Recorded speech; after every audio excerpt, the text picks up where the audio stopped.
Hello students, welcome to let's learner. कल last video में यानी जो हमने बात की थी सेमीकंडक्टर के फर्मी लेवल की, ठीक है, आफ्टर डोपिंग, यानी जब पी और एन टाइप सेमीकंडक्टर हम बना रहे हैं डोपिंग करके, तो उसमें फर्मी लेवल का चेंज कैसे होता है। ठीक है, बात उसी से रिलेटेड है। अभी एक डेरिवेशन है जो बड़ा इंपॉर्टेंट है, उस डेरिवेशन का टॉपिक वगैरह सब बता रहा हूँ मैं अभी। तो डेरिवेशन इसी से रिलेटेड है कि जब वैलेंस बैंड से इलेक्ट्रॉन कंडक्शन बैंड में जा रहा है तो कंडक्शन बैंड में इलेक्ट्रॉन का कंसंट्रेशन चेंज हो रहा है।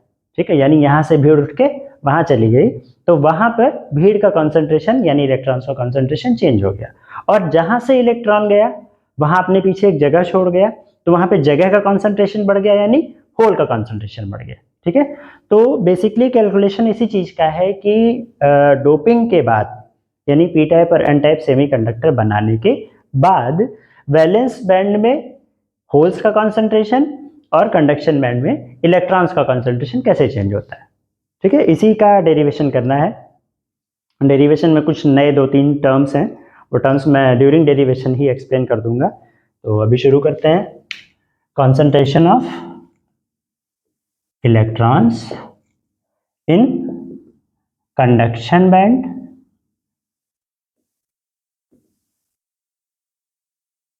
and at thermal equilibrium। ठीक है, ये आपका टॉपिक है। तो जाहिर सी बात है कि जब भी चीजें शुरू करते हैं तो कुछ एजम्पशंस, कुछ पोस्टुलेट्स लेने पड़ते हैं। कोई भी डेरिवेशन आप करते हैं तो टर्न मतलब वन बाय वन। पहला पोस्टुलेट इस पूरी सिचुएशन में है कि जब भी इलेक्ट्रॉन वैलेंस बैंड से कंडक्शन बैंड में गया है तो क्योंकि इलेक्ट्रॉन का अपना मास होता है तो कंडक्शन बैंड में अगर कंसंट्रेशन चेंज हुआ इलेक्ट्रॉन्स का तो वहाँ कुछ मास भी इंक्रीज हुआ होगा, यानी कुछ मास चेंज हुआ होगा। ठीक है, तो अब एक एक इलेक्ट्रॉन का मास कैलकुलेट करना और कितने इलेक्ट्रॉन गए ये कैलकुलेट करना आपके लिए पॉसिबल नहीं है प्राइमा फेसी। ठीक है, तो मतलब पहली सिचुएशन में तो अभी क्या है कि हम ये अज्यूम कर रहे हैं, मान के चल रहे हैं कि जितने फ्री इलेक्ट्रॉन्स वहाँ गए हैं उसकी वजह से वहाँ पर यानी कंडक्शन बैंड में जो इफेक्टिव मास चेंज हुआ है उसको हम अज्यूम कर ले रहे हैं। ठीक है, यानी पहली सिचुएशन है इफेक्टिव मास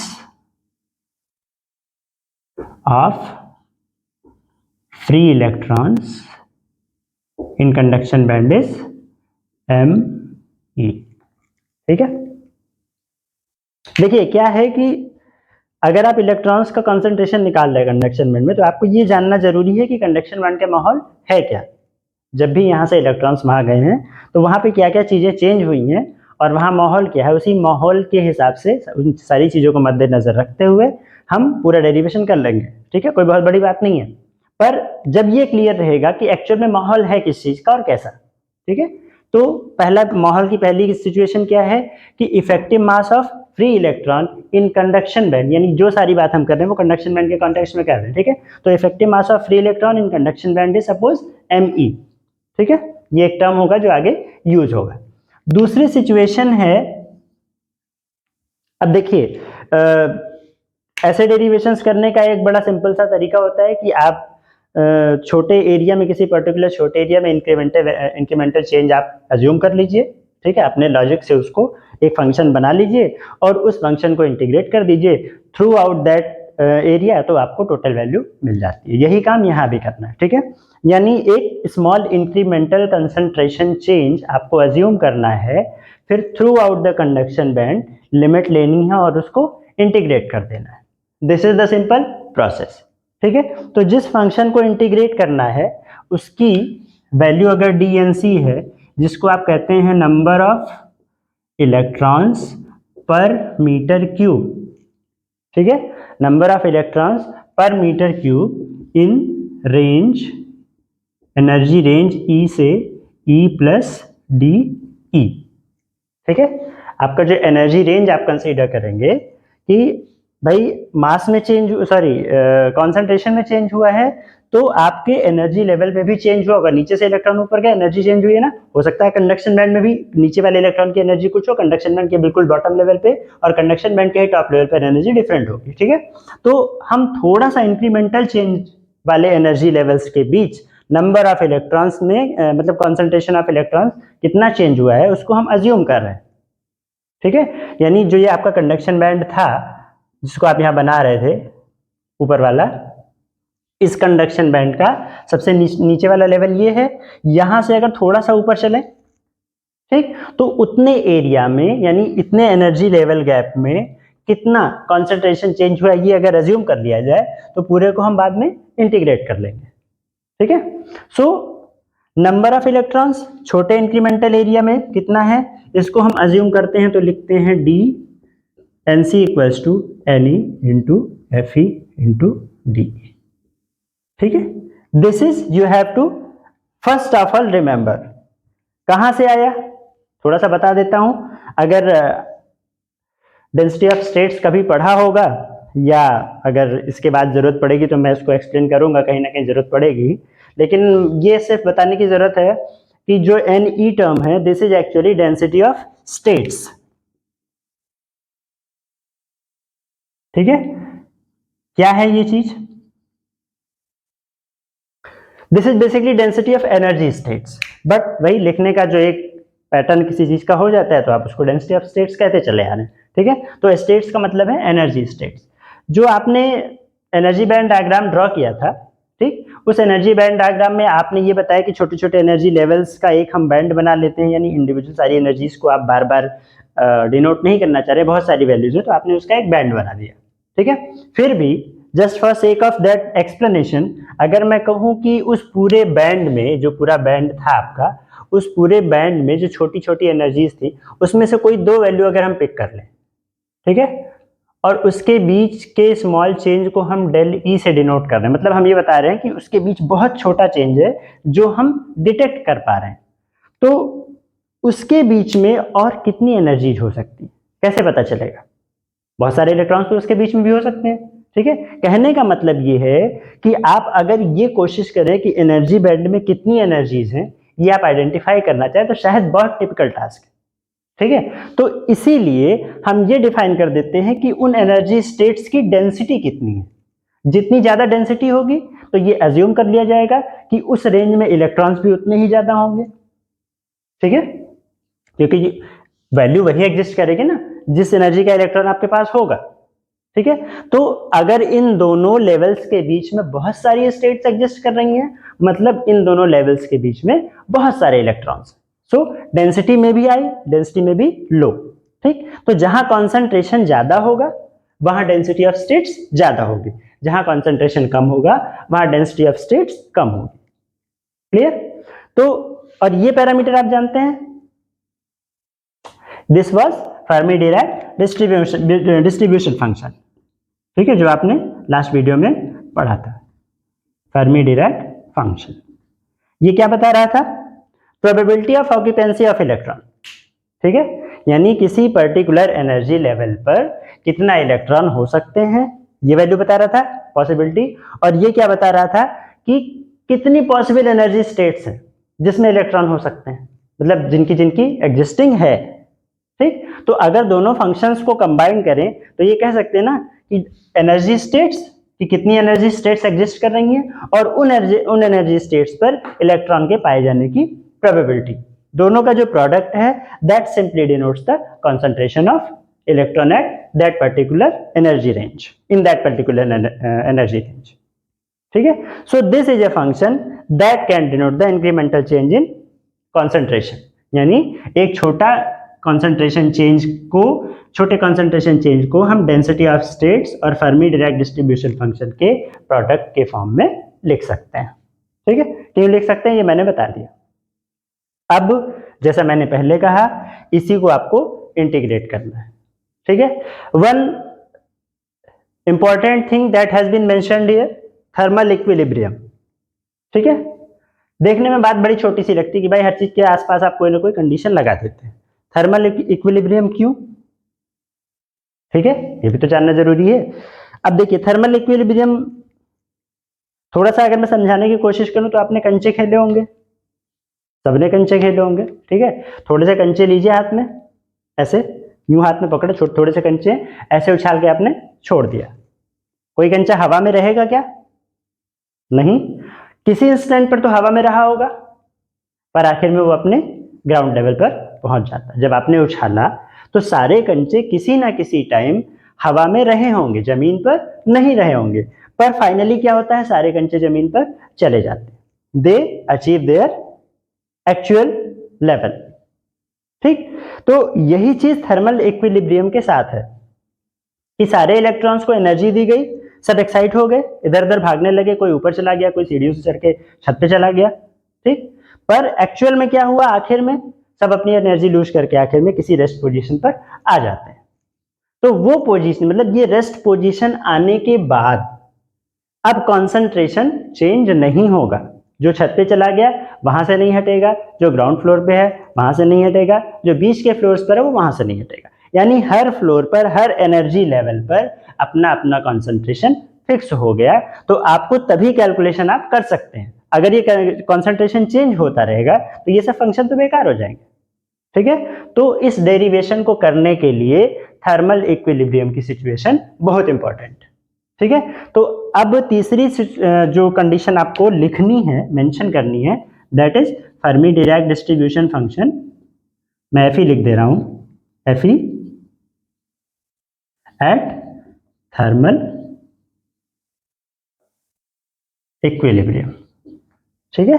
यानी probability of occupancy of electrons एकदम थर्मल इक्विलिब्रियम पे ही आपको मिलना चाहिए। उस समय जब आप ये प्रोबेबिलिटी कैलकुलेट कर रहे हैं तो किसी भी लेवल पर इलेक्ट्रॉन का कंसंट्रेशन चेंज नहीं होना चाहिए, वरना आप Fe की वैल्यू सही सही नहीं दे पाएंगे, because it is temperature dependent, ठीक है। वैल्यू जो लिखी थी Fe equals to 1/1 plus E power E minus E F upon K T, so ये टी पर डिपेंड कर रहा था। अगर थर्मल इक्विलिब्रियम नहीं होगा, टेम्परेचर वेरी करेगा, तो Fe की वैल्यू वेरी करेगी, इस वजह से आप इसको फिर प्रॉपरली कैलकुलेट नहीं कर पाएंगे। So thermal equilibrium must be maintained while calculating concentration of electrons in conduction band. Is that very clear?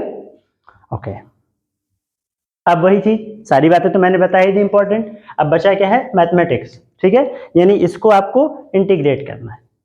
Any की जो वैल्यू है डेंसिटी ऑफ स्टेट्स की, इसको बताया जाता है, ये मैं आपको बता ही दे रहा हूं, एन ई इक्वल्स टू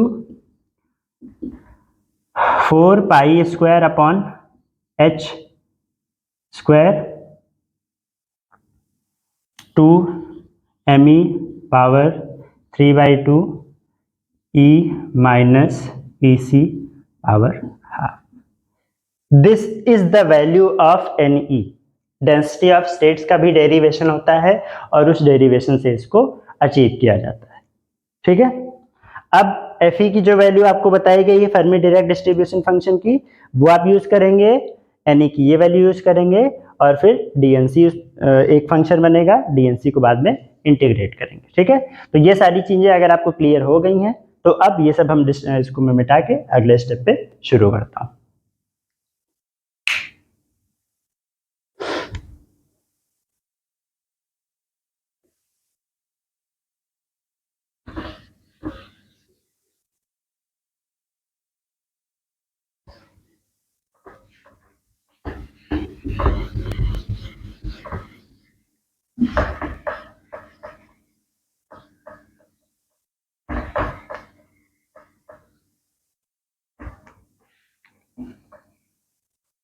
ठीक है, D N C equals to N E की ये वैल्यू मैं लिख रहा हूँ 4 pi upon H square twice M E power 3/2 E minus E C power half into F E की वैल्यू यहाँ लिख दे रहा हूँ 1/1 plus E power E minus E F upon K T D, ठीक है।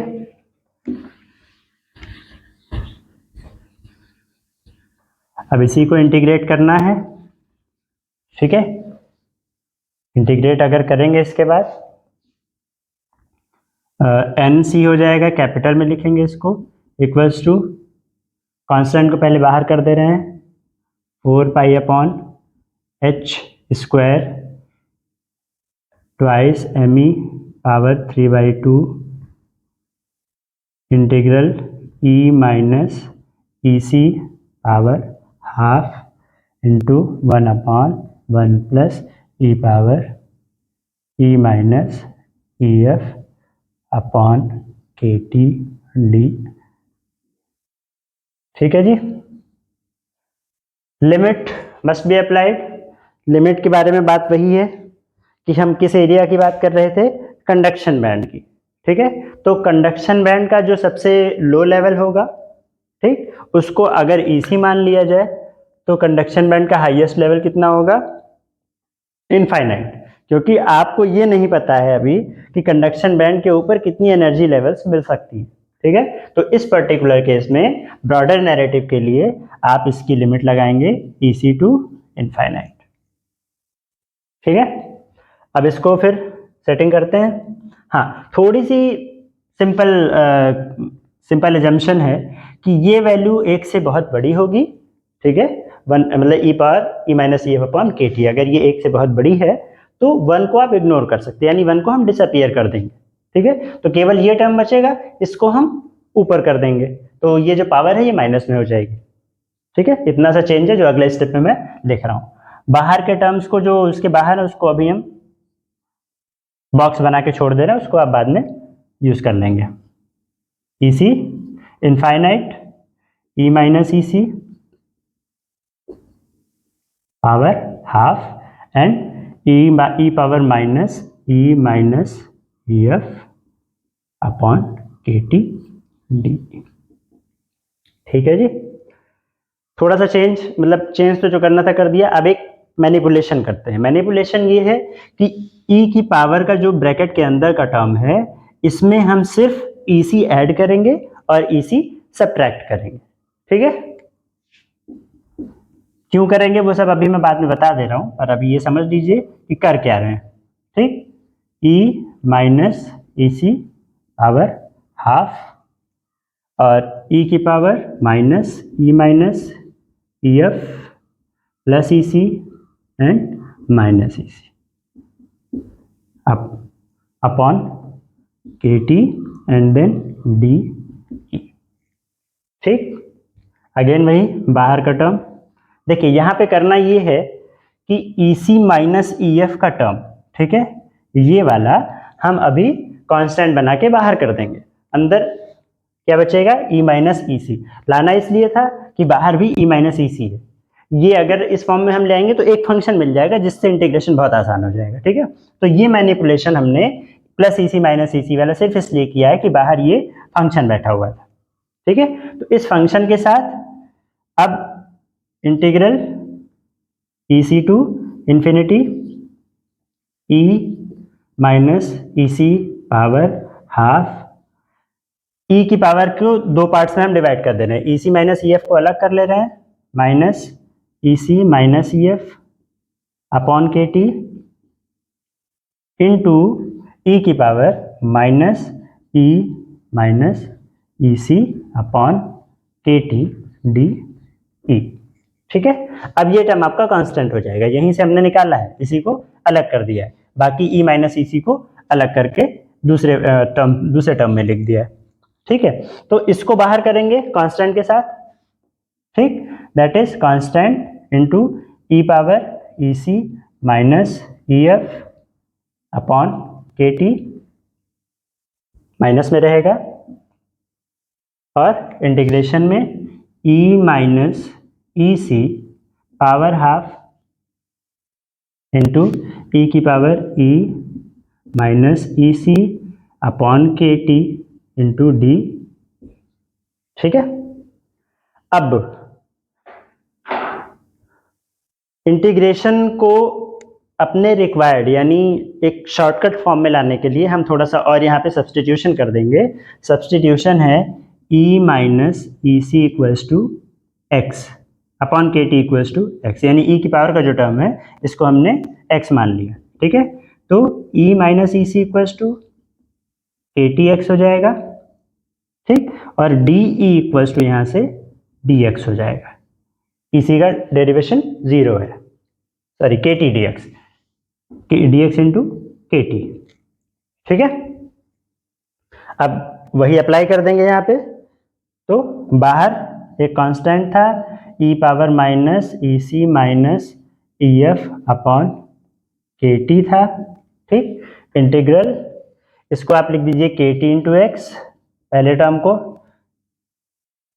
के T into x power half, ठीक, के T into x power half, ठीक है, और बाकी क्या बचा ई पावर माइनस एक्स और फिर ये के टी डी एक्स, ठीक, ई माइनस ई सी की जगह आपने के टी इंटू एक्स रख दिया, उसकी power half E power minus X into D E की वैल्यू के टी इंटू डी एक्स, ठीक। अब इसी को सिंप्लीफाई कर लीजिए, constant into E power minus E C minus E F upon K T, बाहर क्या क्या आएगा, के टी की power half into K T, यानी के टी की पावर 3/2, ठीक, जो कि पहले नहीं था। अब इस लिमिट को जो आपकी अभी तक इनफाइनाइट टू ईसी चल रही थी, इसको जब आप इससे चेंज करेंगे तो आप चेक करिएगा 0 टू इनफाइनाइट हो जाएगी, इतना आप चेक कर सकते हैं, ठीक है। तो अंदर क्या बचा, X power half into E power minus X D X, ठीक है, 0 टू इनफाइनाइट, ठीक है। अब ये जो इंटीग्रेशन के अंदर फंक्शन है, जो इंटीग्रल बचा हुआ है, इस इंटीग्रल को कहते हैं गामा फंक्शन। आप इंटीग्रेशन की 12th की बुक देखिएगा तो उसमें आपको मिल जाएगा, इसको कहते हैं गामा फंक्शन। गामा फंक्शन शायद नाम नहीं होगा, लेकिन इसकी वैल्यू आपको दी होगी √π/2, ठीक है। तो हम यहाँ पर बाकी सारी वैल्यूज के साथ इस इंटीग्रल को √π/2 से रिप्लेस कर देंगे, ठीक। अब आपको मिलेगा यहाँ कांस्टेंट ई power minus E C minus E F upon K T into K T power 3/2 into √π/2, ठीक। This is the actual solution. अभी इसको थोड़ा सा और शफल करेंगे तो एक एडजस्टेड फॉर्म में वैल्यू मिल जाएगी, लेकिन निकालने का पूरा मकसद यही था कि इसको ईसी और ई power E C minus E F की फॉर्म में कैलकुलेट कर लिया जाए, ठीक है। अब अगर आपने ये सब कुछ नोट कर लिया हो तो मैं इसको मिटाऊं और फिर थोड़ा सा शफलिंग कर ले, ठीक है।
अच्छा, कांस्टेंट क्या था आपका, N C equals to 4π/h² twice me power 3/2, ठीक है, E power E C minus E F upon K T into K T power 3/2 into √π/2, ये आपको अब मिला, ठीक।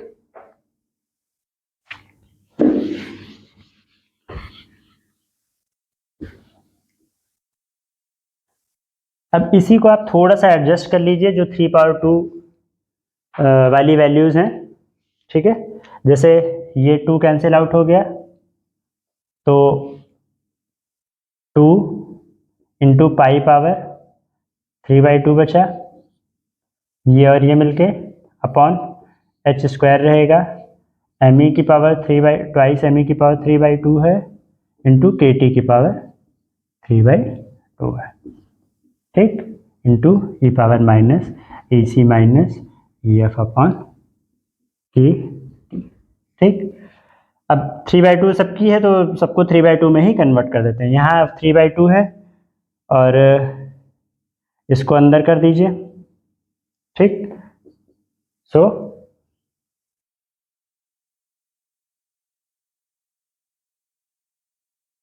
2 इंटू 2 पाई के टी अपॉन एच स्क्वायर 3/2, ठीक है। सॉरी, अब इसकी जगह क्या हो जाएगा, क्यूब, ठीक। इसको एडजस्ट करिएगा, and E power minus E C minus E F upon K T, ठीक। अब ये आपका एनसी की वैल्यू हो गई जो आपको निकालना था, ठीक, यानी यही फार्मूला आपको डिराइव करना था, ठीक है।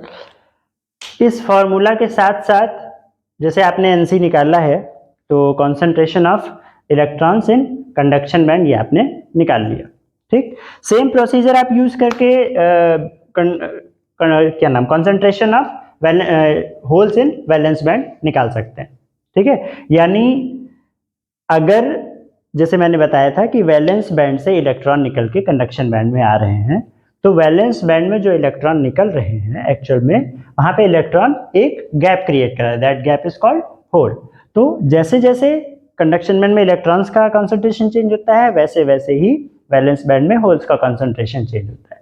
अब डिफरेंस क्या आएगा, मतलब क्या चीज चेंज करनी पड़ेगी आपको, तो आपको ये पता है प्रोबेबिलिटी के केस में कि अगर किसी चीज के होने की प्रोबेबिलिटी कुछ है, ठीक है, x है, तो उसके ना होने की प्रोबेबिलिटी 1 माइनस एक्स, ठीक। ये सिंपल प्रोबेबिलिटी का फंडा है। तो जो आप इसमें इस इलेक्ट्रॉन के कॉन्सेंट्रेशन कैलकुलेशन में जब आप यूज कर रहे थे, तो आपने एफ ई जो कंसीडर किया था, F E was actually probability, ठीक। तो probability of electrons being in conduction band. अब वही चीज जब आप वैलेंस बैंड के लिए बात करेंगे, तो वहां पर 1 माइनस एफ ई यूज कर लेंगे, यानी डी एन पी जो आपने फार्मूला लिखा था ना शुरुआत में, D N C equal to N E into F E into D E. अब वो हो जाएगा होल्स के लिए D N P equals to N E into 1 minus F P into 1 minus F E into D E, ठीक। बाकी सारी चीजें ऑलमोस्ट सेम रहेंगी। कंडक्शन बैंड की बात चेंज होकर अब वैलेंस बैंड में आ जाएगी, तो जो बीच में सेटिंग की थी वो आपको वैलेंस बैंड के हिसाब से करनी पड़ेगी, ठीक। इतना ही चेंज होगा, बाकी सारी चीजें एज इट इज रहेंगी, ठीक है। एक मिनट,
तो अब ये आपको देखने की चीज है कि अगर होल्स का कंसंट्रेशन आपने निकाल लिया, तो एक सिचुएशन है that is n equals to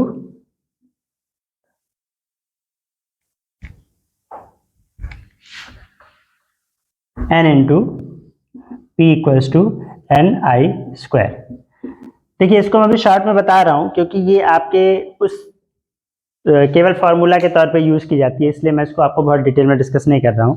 जो आपने एनसी निकाला है ये बेसिकली वही वैल्यू है, और जो आप ये होल कॉन्सेंट्रेशन निकालेंगे शॉर्ट फॉर्म में ऐसे डिनोट किया जाता है, यानी ये एनसी की ही वैल्यू है, और जो आप वहां पे होल्स का कॉन्सेंट्रेशन निकालेंगे दैट विल बी पी। ठीक, इन दोनों का जो प्रोडक्ट होता है वो एनआई स्क्वायर होता है। एनआई स्क्वायर क्या है? इंट्रिंसिक सेमीकंडक्टर में कंडक्टिविटी कंसंट्रेशन। ठीक है, आई फॉर इंट्रिंसिक। ठीक है, तो ये इंट्रिंसिक का जो कंसंट्रेशन, इंट्रिंसिक में जो कंसंट्रेशन होता है वो कंडक्शन बैंड और वैलेंस बैंड के अलग अलग, यानी होल्स और इलेक्ट्रॉन्स के अलग अलग प्रोडक्ट का, मतलब प्रोडक्ट से रिलेशन ऐसा बनाता है। ठीक है, यानी इसको स्क्वायर कर दे तो इसका और इसका प्रोडक्ट मिलता है। अब इससे आप ये कैलकुलेट कर सकते हैं कि एक्चुअल में Fermi level conduction band sorry P type और एन टाइप सेमीकंडक्टर में कैसे चेंज होती है। ठीक, यानी एन टाइप सेमीकंडक्टर में फर्मी लेवल कितना चेंज हो जाएगी नॉर्मल सिचुएशन से, यानी बीच जो सेमीकंडक्टर में हमने आपको बताया था कि जस्ट बीच में लाई करती है, उसके हिसाब से कितना नीचे जाएगी या कितना ऊपर आएगी एन टाइप सेमीकंडक्टर में, और पी टाइप सेमीकंडक्टर में कितना नीचे या कितना ऊपर होगी। ठीक है, इसके साथ एक दो छोटी छोटी चीजें और है डेरिवेशन फॉर्म में, इसलिए आज मैं ज्यादा प्रेशर नहीं करूंगा, तो मैं आपको फिर नेक्स्ट लेक्चर में बताऊंगा। लेकिन इसके बाद का जो टॉपिक है, क्योंकि टॉपिक्स तो बड़े लंबे लंबे हैं, नाम बड़े छोटे दिए हुए हैं, इसलिए मैं थोड़ा सा डिस्कस कर लेता हूँ। इसके बाद का जो टॉपिक है that is depletion layer in PN junction.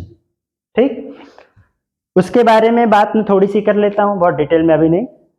तो बात यह है कि डिप्लीशन लेयर कब बनती है? जब आप पी और एन जंक्शन, पी और एन टाइप सेमीकंडक्टर को मिलाते हैं। ठीक है, पी और एन टाइप को सेमीकंडक्टर को मिलाने का प्रोसेस अभी आपका कोर्स का हिस्सा नहीं है, लेकिन इतना बताया जा सकता है कि दोनों को हीट कर दिया जाए और फिर मिक्सअप किया जाए, फाइनली एक पीएन जंक्शन प्रिपेयर हो जाता है। ठीक है, तो होता क्या है शॉर्ट में समझ लीजिए अभी कि एन टाइप में इलेक्ट्रॉन्स बहुत ज्यादा होते हैं और पी टाइप में होल्स बहुत ज्यादा होते हैं। तो जब भी इन दोनों को मिलाया जाता है तो ये एक दूसरे की ओर चलना शुरू करते हैं। ठीक है, यानी ये आपको पता है कि कंसंट्रेशन, मतलब कोई भी चीज हाई कंसंट्रेशन से लो कंसंट्रेशन की ओर हमेशा फ्लो होती है।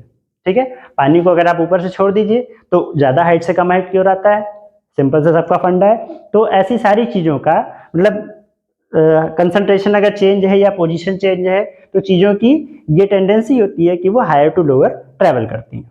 ठीक है, तो इलेक्ट्रॉन्स का कंसंट्रेशन एन टाइप में ज्यादा है तो वो पी टाइप की ओर भागते हैं, क्योंकि पी टाइप में इलेक्ट्रॉन्स का कंसंट्रेशन कम है। इसी तरीके से पी टाइप से होल निकल के एन टाइप की ओर भागते हैं, क्योंकि पी टाइप में होल्स का कंसंट्रेशन ज्यादा और एन टाइप में कम है। अब जब दोनों एक दूसरे की ओर चलना शुरू करते हैं, ठीक है, यानी एक दूसरे में अपने अपने कंसंट्रेशन को जब इक्विलिब्रियम में लाने की कोशिश करते हैं कि सब और बराबर हो जाए, उस कोशिश में क्या होता है कि बराबर तो हो जाता है, ठीक है, लेकिन दोनों के बीच का जो एरिया होता है वहां पर एक सिचुएशन आती है, बराबर भी हो गया और ब्लॉकेज क्रिएट हो गया।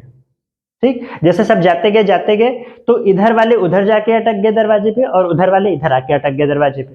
ठीक है, ये सिचुएशन बनती है। तो दोनों साइड से जस्ट पार करके एकदम बैरियर के, यानी बीच का जो एरिया जंक्शन है जहां से दोनों गेट जिसको आप कह सकते हैं आना जाना शुरू कर रहे हैं, आना जाना कर रहे हैं, वहां उस गेट के पास दोनों एक दूसरे की ओर जाके फाइनली अटक जाते हैं, और वो सिचुएशन ऐसी हो जाती है कि अब उसके बाद कोई भी एक दूसरे की ओर क्रॉस नहीं कर सकता।